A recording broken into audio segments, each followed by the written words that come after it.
నాగర్ కర్నూలు జిల్లా కొల్లాపూర్ పట్టణంలో ఇందిరమ్మ ఇళ్లకు భూమి పూజ చేసి నిర్మాణ పనులను ప్రారంభించారు మంత్రి జూపల్లి కృష్ణారావు.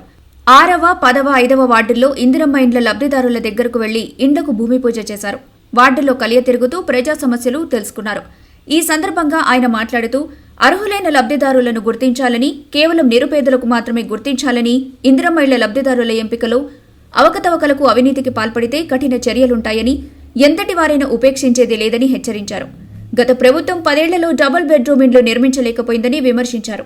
ప్రజాప్రభుత్వం ఇందిరమ్మ ఇండ్ల లబ్ధిదారులకు విడతల వారీగా డబ్బులిస్తుందని తెలిపారు. పట్టణంలో 400 ఇండ్లు కేటాయించారని అన్నారు.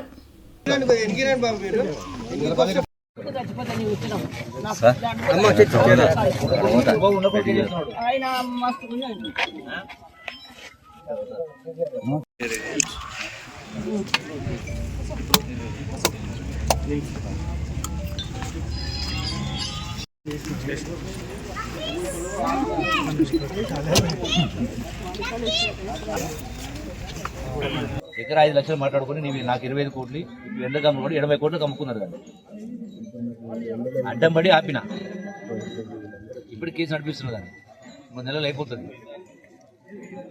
మరి ఇన్ని వేసినప్పుడు మీరు కనపడతలేవంటే మీరు సీరియల్ చూస్తారు. ఏం చూడం సీరియల్ చూసేటోళ్ళం కూడా చూస్తాం. కానీ ఇవి డూపా నిజమా అని తెలుసుకున్నాం సార్ మీతో నుంచి. ఇప్పుడు ఈ కాదర్ భాష చెప్తే అట్లా చెప్తున్నాడులే, మేడం చెప్తే అట్లా చెప్తున్నాడులే అని మీరు చెప్తున్నారు కదా, ఇది నిజమని తెలుసు మాకు.